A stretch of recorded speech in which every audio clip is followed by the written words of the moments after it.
Maths news syllabus channel நேயர்கள் அனைவருக்கும் வணக்கம். நிறைய பேர் வந்து கால் பண்ணியிருந்தீங்க, வீடியோ லிங்க் கேட்டிருந்தீங்க. நிறைய பேர் வந்து ஃபீட்பேக் கொடுத்தீங்க. ரொம்ப சந்தோஷமாக இருக்குது. அடேங்கப்பா இந்த அளவுக்கு சப்ஸ்கிரைபர்ஸ் இருக்காங்களே அப்படின்னு ஆச்சரியப்பட்டேன். உண்மையாக அவங்க எல்லாருக்கும் நான் ரொம்ப நன்றி சொல்லிக்கிறேன். இது எல்லா கிரெடிட்டும் என்னோடய சப்ஸ்கிரைபர்ஸ்க்கே நான் கொடுத்துட்றேன். என்ன ரீசன்னா, என்னோடய முதல் வீடியோவை ப்ளே பண்ணி பார்த்துட்டு மணிக்கணக்காக சிரிச்சிட்டு இருந்தேன். என்ன ரீசன்னா, அந்த அளவுக்கு வந்து இருந்த என்ன கொஞ்சம் கொஞ்சமாக என்னோடய சப்ஸ்கிரைபர்ஸ் என்னை வந்து இப்படி பண்ணுங்கள் இப்படி பண்ணுங்கன்னு சொல்லி தான் என்னை இந்த அளவுக்கு பக்குவப்படுத்தி கொண்டு வந்து இந்த அளவுக்கு நிறுத்தியிருக்காங்க. எடுத்த எடுப்பில் நான் வந்து எப்படி இருந்தேன்றதை நினச்சி பார்க்கும்போது வியப்பாக இருக்குது. எப்படி இந்த அளவுக்கு மாறினேன் அப்படின்னா என்னோடய சப்ஸ்கிரைபர்ஸ் தான்.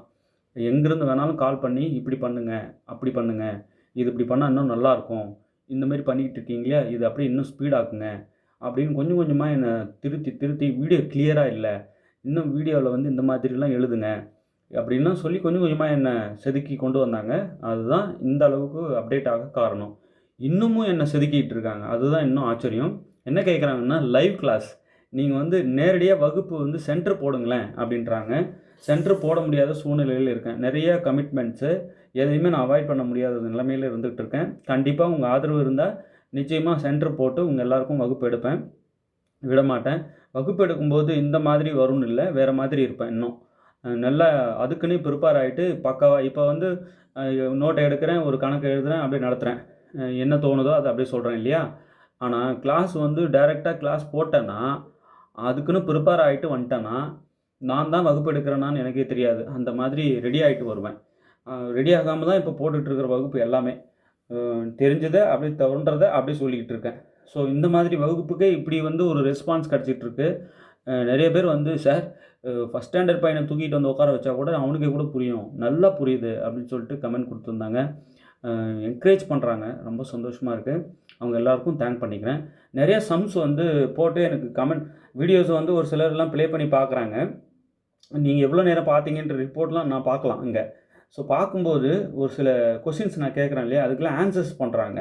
ஆன்சர்ஸ் பண்ணும்போது அவங்களுடைய ஆன்சர்ஸ் பார்த்தோன்னா எனக்கே ஆச்சரியமாக இருக்குது.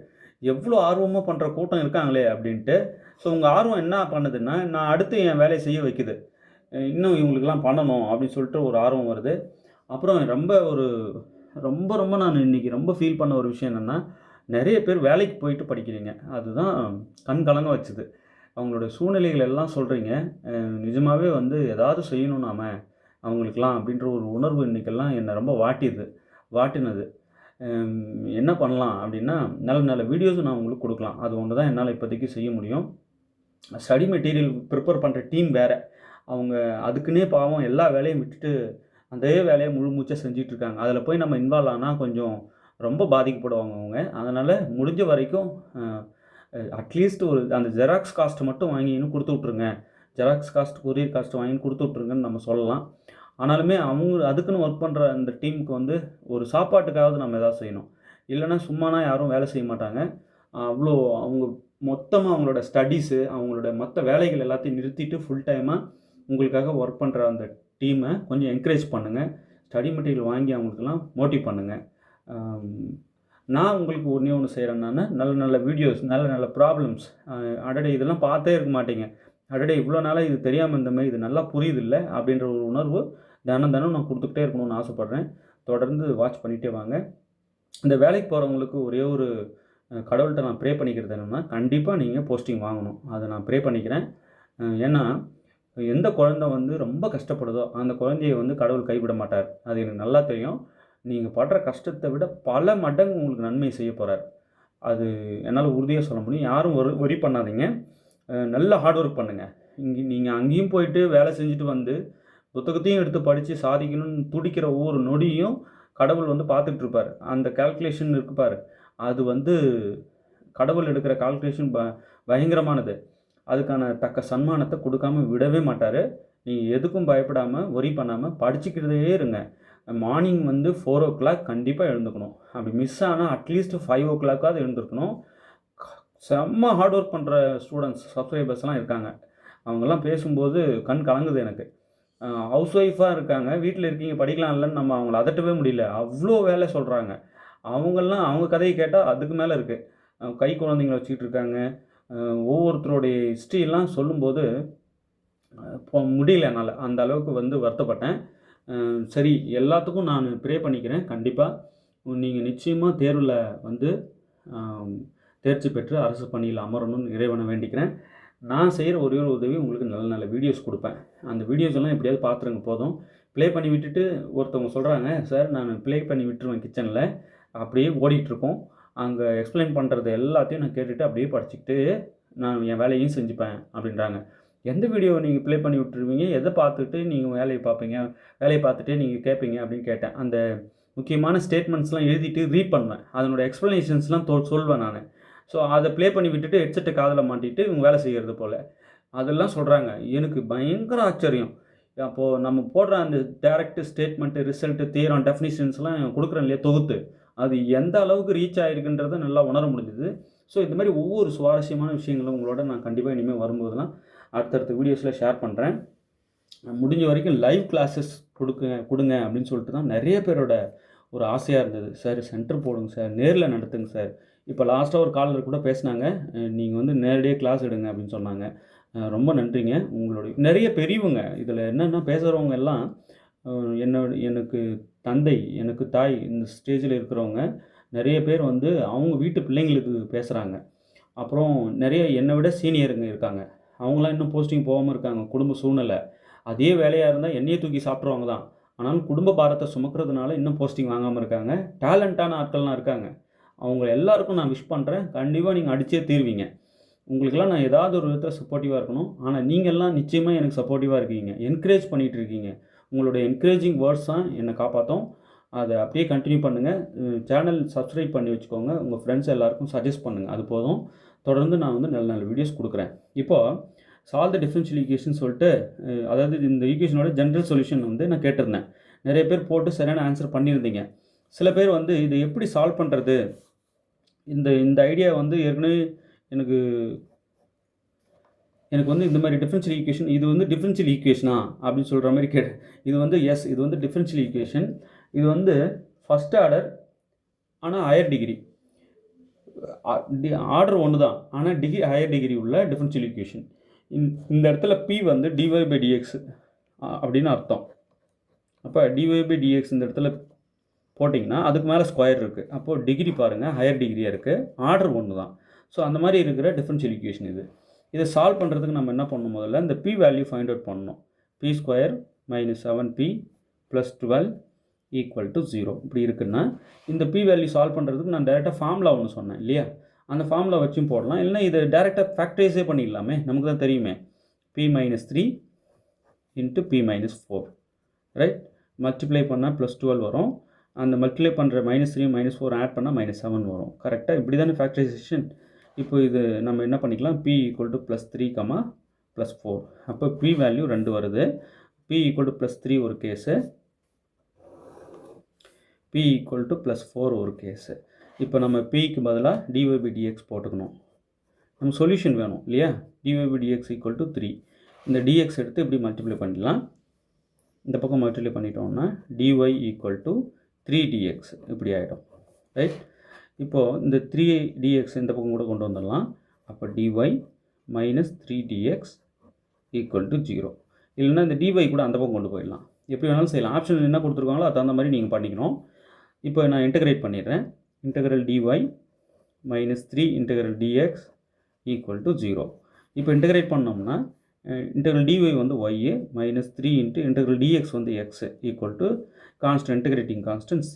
இப்போ இந்த c இந்த பக்கம் நம்ம கொண்டு வந்துட்டோம் அப்படின்னா நமக்கு ஃபைனலாக y - 3x - c = 0 இப்படி வந்து நிற்குது. இதுதான் அந்த பை ஃபங்க்ஷன், π1.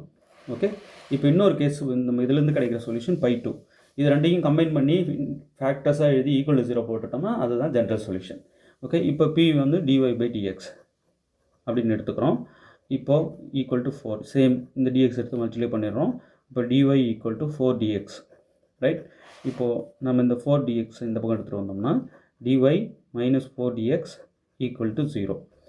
இப்போ இன்டகிரேட் பண்ணோம்னா இன்டகரல் இப்போது dy வந்து y -4 × dx இன்டகிரேட் பண்ண x = c. இந்த c இந்த பக்கம் எடுத்துகிட்டு வந்துட்டோம் அப்படின்னா இங்கே c1 c2ன்னு கூட வச்சுக்கலாம். இந்த c1 வச்சுக்கிறேன், இது c2 வச்சுக்கிறேன். அப்போ y - 4x - c2 equal to 0. So இது ஒரு சொல்யூஷன். இப்போ ரெண்டு சொல்யூஷன் கம்பைன் பண்ணி ஜென்ரல் சொல்யூஷன் எழுதுகிறோம் பாருங்கள்.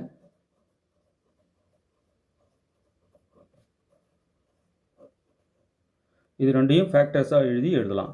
y minus 3x minus c1 into y minus 4x minus c2 equal to 0. இது cன்னு இருக்கலாம், c1 c2ன்னு இருக்கலாம், ஒன்றும் பிரச்சனை இல்லை. அது கான்ஸ்டன்ட், இன்டெகிரேட்டிங் கான்ஸ்டன்ட் தான். இப்போ இங்கே ஆப்ஷனில் cனே கொடுத்துருக்காங்க. எந்த ஆப்ஷன் கரெக்டாக இருப்பாருங்க? ஆப்ஷன் பி தான் கரெக்டாக இருக்குது. ஓகே, நிறைய பேர் கரெக்டாக போட்டு அனுப்பிச்சிருந்தீங்க. சரி, இப்போ நான் என்ன பண்ணுறேன், இந்த 3dx இங்கேயே இருக்கட்டும், dy அந்த பக்கம் கொண்டு போகிறேன், வேறு வரும் இல்லையா? ஆப்ஷன்ஸுக்கு தகுந்த மாதிரி நீங்கள் சரி பண்ணிக்கலாம். இங்கேயே கூட நீங்கள் என்ன பண்ணிடலாம், மைனஸில் மல்டிப்ளை பண்ணிவிட்டு minus C is also see அப்படின்னு உங்கள் அட்ஜஸ்ட் பண்ணிக்கலாம். ஸோ எப்படி வேணாலும் பண்ணிக்கலாம், அங்கே ஆப்ஷன்ஸ் தகுந்த மாதிரி. ரொம்ப எளிமையாக இல்லை, இதெல்லாம் விடவே கூடாது, ரைட்? ஸோ இது மாதிரி ஒரு டைப் ஆஃப் டிஃபரன்ஷியல் ஈக்குவேஷன்ஸ் கொடுத்தாலும் நமக்கு சால்வ் பண்ண தெரியணும். அடுத்து பாருங்கள், பிஜிடிஆர்வி 2004-2005 கேட்ட ஒரு முக்கியமான question, find the general solution of the differential equation. இப்போ இந்த டிஃபரன்ஷியல் ஈக்குவேஷன் பார்த்த உடனே காட்சி ஆயிலர் டிஃபரன்ஷியல் ஈக்குவேஷன் இது பார்த்த உடனே சொல்லணும். இது வந்து ஒரு இதை differential X square D square Y by D X square minus X DY by DX minus 3y equal to 0. So X square இங்கே வேரியபிள் பாருங்கள், முன்னாடி எக்ஸ் ஸ்கொயர் ஃபங்க்ஷனாகவே இருக்குது. எக்ஸ் இந்த மாதிரி இருந்தது, இங்கே செகண்ட் டெரிவேட்டிவ், அடுத்து ஃபஸ்ட் டெரிவேட்டிவ், அந்த மாதிரி ஒய்யை வந்து இங்கே 2 தடவை டிஃபரன்ஷியேட் பண்ணியிருக்காங்க, இங்கே ஒரு தடவை டிஃபரன்ஷியேட் பண்ணியிருக்காங்க, மைனஸ் 3y ஈக்குவல் டு 0. இந்த மாதிரி வடிவில் இருக்கிற ஈக்குவேஷனை நம்ம காட்சி ஆயிலர் டிஃபரன்ஷியல் ஈக்குவேஷன் அப்படின்னு சொல்லுவோம். இதை சால்வ் பண்ணுறதுக்கு நம்ம என்ன பண்ணுவோம், முதல்ல ஃபஸ்ட்டு நான் இதை எழுதிக்கிறேன். காட்சி ஆயிலர் டிஃபரன்ஷியல் ஈக்குவேஷன் கொடுத்தா அது எப்படி சால்வ் பண்ணுறதுன்றதை நான் இப்போ கற்றுக் கொடுக்க போகிறேன். இப்போ கொடுத்துருக்க டிஃபரன்ஷியல் ஈக்குவேஷனை X square D square Y by DX square minus X DY by DX minus 3y equal to 0. இந்த மாதிரி வந்தாலே எப்படி சால்வ் பண்ணலாம் அப்படின்னு பார்க்கலாம். சரி, ஃபஸ்ட்டு நான் என்ன செய்கிறேன், இந்த எக்ஸ் ஸ்கொயர் அப்படி இருக்கட்டும், இதை நான் எப்படி எழுதிக்கலாம், டி ஸ்கொயர் ஒய் மைனஸ் இந்த எக்ஸ் அப்படி இருக்கட்டும், இது dy அப்படின்னு எழுதிக்கலாம், minus 3y equal to 0, right?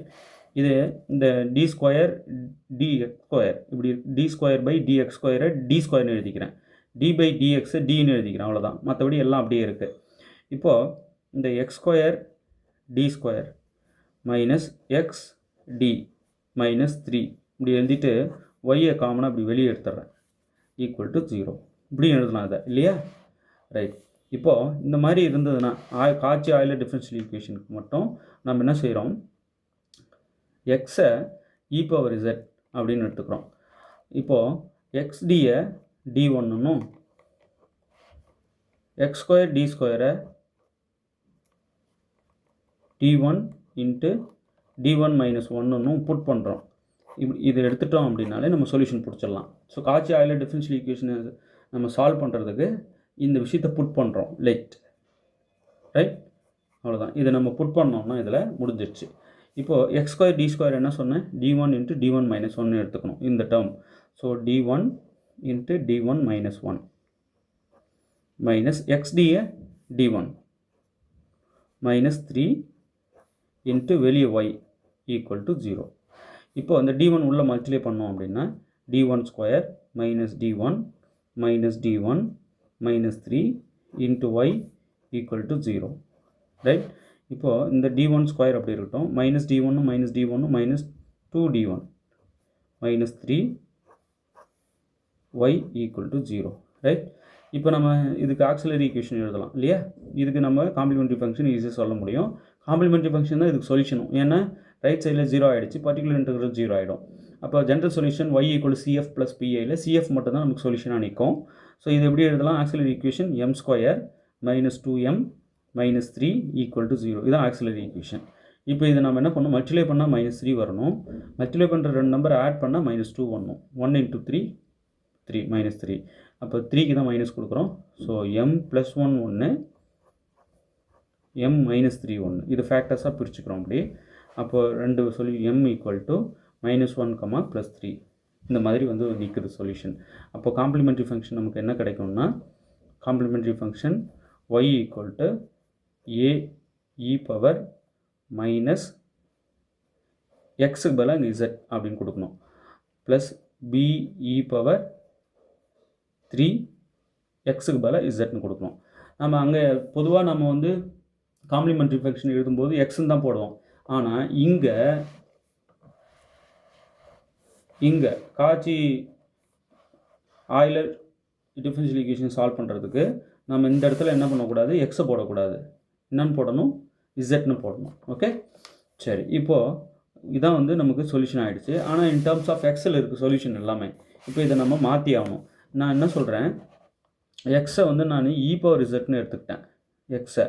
அப்போது நமக்கு இசட் என்ன வரும் சொல்லுங்கள், லாக் எக்ஸ்னு வரும். கரெக்டாக? So Z equal to log x, this implies right. இது ஆர் இது. இப்போ நம்ம இதுலேருந்து இது எடுத்துக்கிறோம்.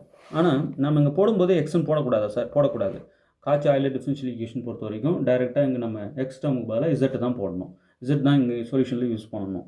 சரி, இப்போ நம்ம என்ன இங்கே வந்து ரீப்ளேஸ் பண்ணுறோம் இசட்டுக்கு பதிலாக லாக் எக்ஸ் போட்டுடலாம். ஸோ ஒய் ஈக்குவல் டு, ஏன்னா இன் டேர்ம்ஸ் ஆஃப் எக்ஸில் இருக்குது எல்லாமே சொல்யூஷன். இசட்லேயே கொடுத்துருந்தாங்கன்னா நான் அடிச்சிட்ருப்பேன். இப்போ நான் வந்து இங்கே a e to the power minus log x, இசட்டுக்கு லாக் எக்ஸ். ஏன்னா என்னென்னு புட் பண்ணேன், நான் x equal to e power z put பண்ணேன். அதாவது இசட் ஈக்குவல் டு லாக் எக்ஸ்ன்னு புட் பண்ணேன். அதை நான் இங்கே ரீப்ளேஸ் பண்ணுறேன். Plus B E power 3 log x. அதை மாற்றி விட்டேன் இசட்டு இன் டேர்ம்ஸ் ஆஃப் எக்ஸுக்கு. இப்போ இங்கே -1 இருக்கும், இங்கே பவரில் கொண்டு போயிடலாம். லாகோட பவர் ரூல் யூஸ் பண்ணி 3 இங்கே கொண்டு போயிடலாம். அப்போது Y equal to A E power log X power -1 plus B E power log X cube right.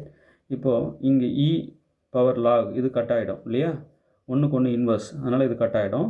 இப்போது y equal to a x power -1 by எக்ஸ்ன்னு எழுதிக்கலாம் இல்லையா, ப்ளஸ் பி இந்த இ லாக் கட் ஆகிடுச்சுன்னா எக்ஸ் கியூப் ஆகிடும். அப்போது Y equal to a by x plus b x cube. இப்போ y equal to ஏன் சார் டேரெக்டாக போட்டிங்க, complementary function CF equal to தானே போட்டிருக்கோம்னா, இங்கே காம்ப்ளிமெண்ட்ரி ஃபங்க்ஷனாக எழுதும்போது ஒய் ஈக்குவல் டு போடக்கூடாது. ஆனால் நான் ஜென்ரல் சொல்யூஷனாகவே எழுதிட்டேன். இங்கே பிஐ வந்து 0 ஆகிடுச்சு. அதனால் ஓகே, ஆக்சுவலாக காம்ப்ளிமெண்ட்ரி ஃபங்க்ஷன் எழுதும்போது ஒய் ஈக்குவல் டுன்னு எழுதக்கூடாது. ஓகே, ஜென்ரல் சொல்யூஷன் தான் ஒய் ஈக்குவல் டுன்னு எழுதணும். பட் நான் இங்கே ஜென்ரல் சொல்யூஷனே எழுதிட்டேன், பிஐ 0 ஆனதுனால. ஓகே, இங்கே ரைட் சைடில் டிஃபரன்ஷியல் ஈக்குவேஷனில் ரைட் சைடில் 0 இருக்குது.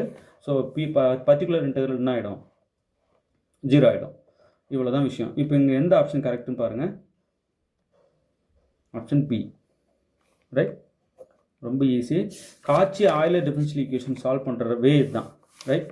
என்ன பண்ணணும், இங்கே பாருங்கள், பிஜிடிஆர்பி 2012 2013 கேட்ட ஒரு முக்கியமான ப்ராப்ளம். இந்த ப்ராப்ளம் பாருங்கள், பிஜிடிஆர்பி 2004 2005 கேட்ட ப்ராப்ளம். காச்சி ஆய்லர் டிஃபரன்ஷியல் ஈக்குவேஷன், இதுவும் காச்சி ஆய்லர் டிஃபரன்ஷியல் ஈக்குவேஷன் தான். ஓகே, இதுக்கு பர்டிகுலர் இன்டெக்ரல் கேட்டாங்க ரைட். பர்டிகுலர் இன்டெக்ரல் ஆஃப் அப்படின்னு சொல்லி நமக்கு இங்கே ஒரு வேல்யூ கேட்குறாங்க. பர்டிகுலர் இன்டெக்ரல் நம்ம எப்படி கண்டுபிடிப்போம், ரைட் சைடு எலமெண்ட் என்னன்றது தான் ரொம்ப முக்கியங்க இல்லையா.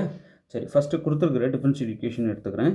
X square D square Y by DX square minus 3x dy பை dx plus Y equal to 1/x right. சரி, இப்போது நான் என்ன செய்கிறேன், இந்த X square D square Y இப்படி எழுதிக்கிறேன், இதை ரீரைட் பண்ணி -3x dy plus Y equal to 1/x இப்படி எழுதிக்கலாம் இல்லையா. அதை இப்போ ஒய் நான் இங்கேருந்து வெளியே எடுத்து எழுதுகிறேன். X square D square minus 3x D plus இங்கே 1 into y equal to 1/x இப்படி எழுதிக்கலாம் இல்லையா. சரி, இப்போது நான் என்ன பண்ணுறேன், இதை யூஸ் பண்ணி டைரெக்டாக நான் இந்த எப்பயுமே நான் இந்த மாதிரி காச்சி ஆய்லர் ஈக்குவேஷன் மட்டும் கொடுத்தாக்கா எக்ஸ்டியை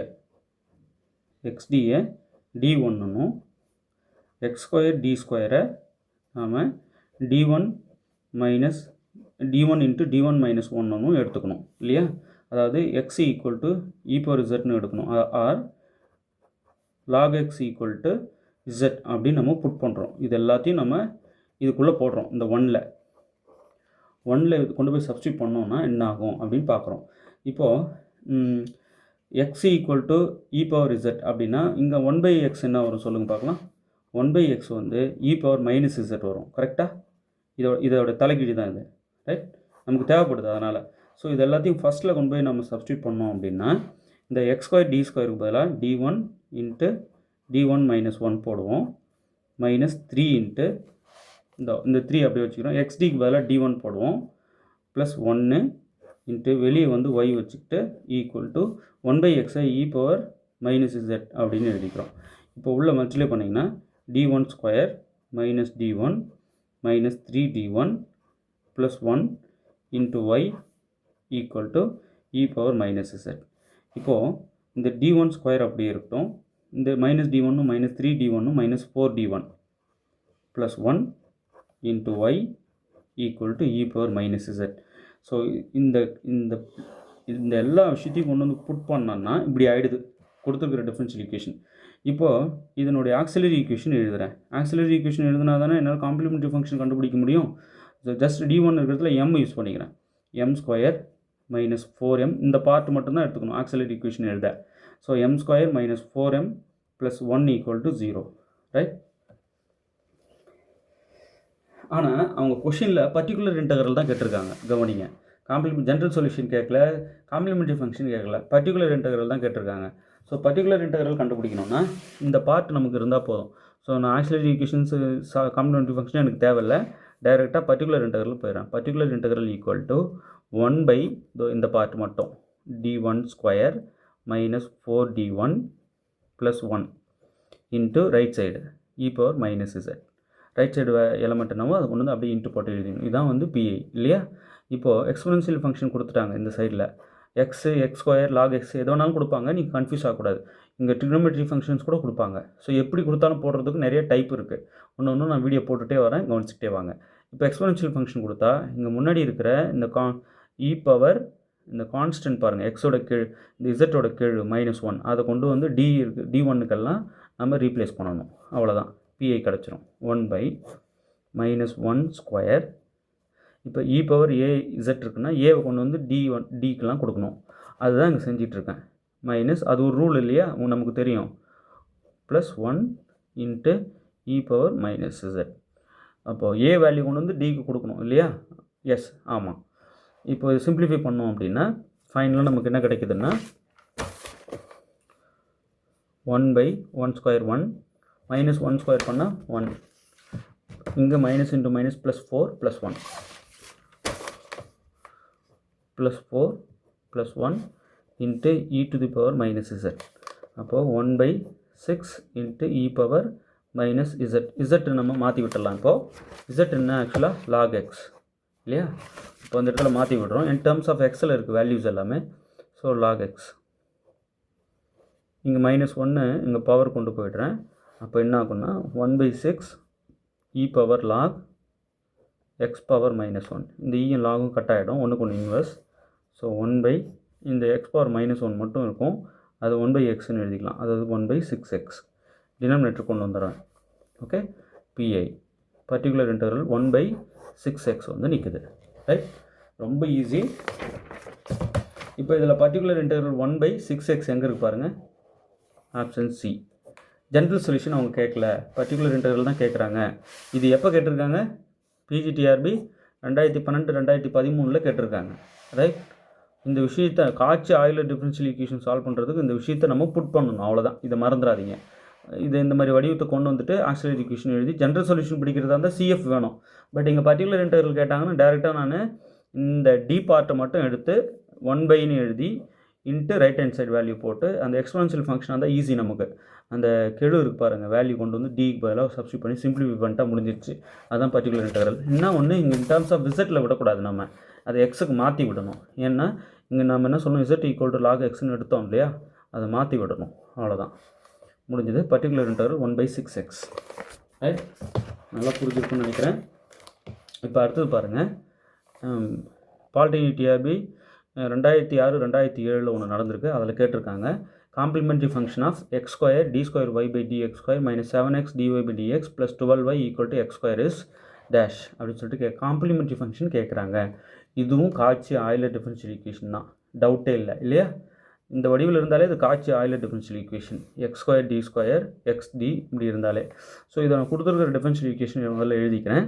X square D square Y by DX square minus 7x dy by dx plus 12y equal to X square. Right. இப்போ இதை நான் இப்படி எழுதிக்கிறேன். X square D square Y minus 7x dy plus 12y equal to X square இப்படி எழுதிக்கலாம் இல்லையா. இப்போ Y காமனாக வெளியே எடுத்துட்டோம்னா X square D square minus 7xd plus 12y வெளியே போட்டு ஈக்குவல் டு எக்ஸ் ஸ்கொயர் இப்படி எழுதிக்கலாம் இல்லையா. பாருங்கள் ரைட் சைடில் எக்ஸ் ஸ்கொயர்னு கொடுத்துருக்காங்க. ஆனால் இதில் பாருங்கள் நம்ம காம்ப்ளிமெண்ட்ரி ஃபங்க்ஷன் கேட்டாங்க. எப்படி வேணாலும் அவங்க மாற்றி மாற்றி கேட்பாங்க, நம்ம அசரக்கூடாது. ஓகே, இப்படி இருந்தாலே நம்ம என்ன பண்ணணும், let x equal to e power z or log x equal to z அப்படின்னு எடுத்துக்கணும்.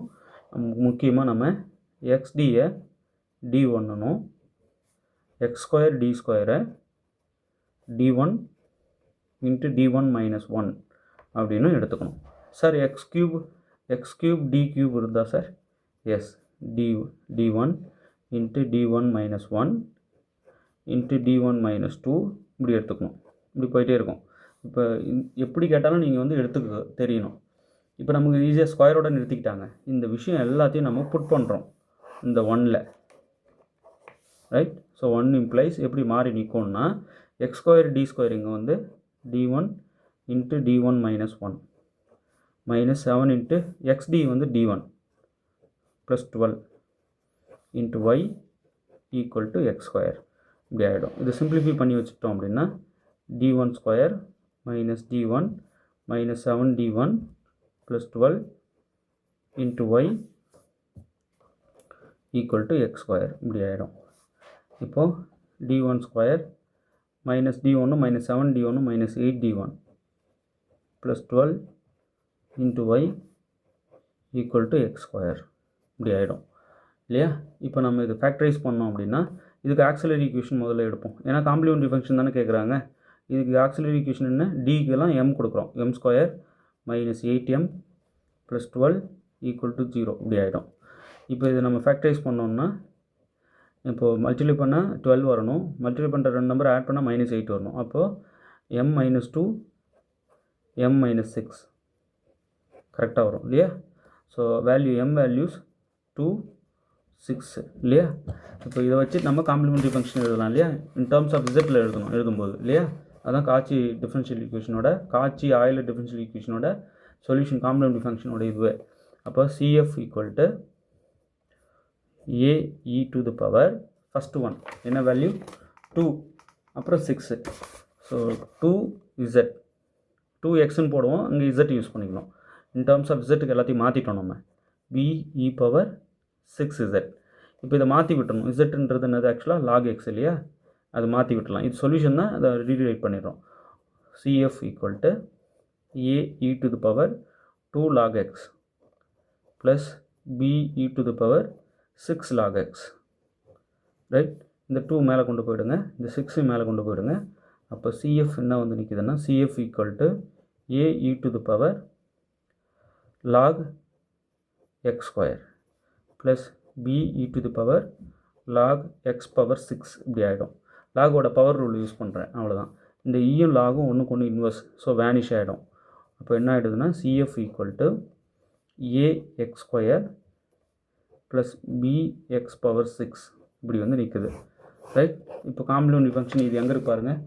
AX square plus BX power 6 option D. Right. நல்லா புரியும்னு நினைக்கிறேன். இந்த மாதிரி நிறைய ப்ராப்ளம்ஸ் வந்து கொடுத்துட்டே வருவேன், பார்த்துட்டே வாங்க, ரொம்ப யூஸ்ஃபுல்லாக இருக்கும். வீடியோ எப்படி இருக்குன்ட்டு கமெண்ட் பண்ணுங்கள். தொடர்ந்து உங்கள் ஆதரவு கொடுத்துட்டே வாங்க. ஸ்டடி மெட்டீரியல் வாங்கி என்கரேஜ் பண்ணுங்கள். உங்களுக்கு யூஸ்ஃபுல்லாக இருக்கும் நிச்சயமாக சொல்கிறேன். டெஸ்ட் பேட்ச் ஜாயின் பண்ணுங்கள். தேர்வில் வெற்றி பெற வாழ்த்துக்கள். தேங்க்யூ.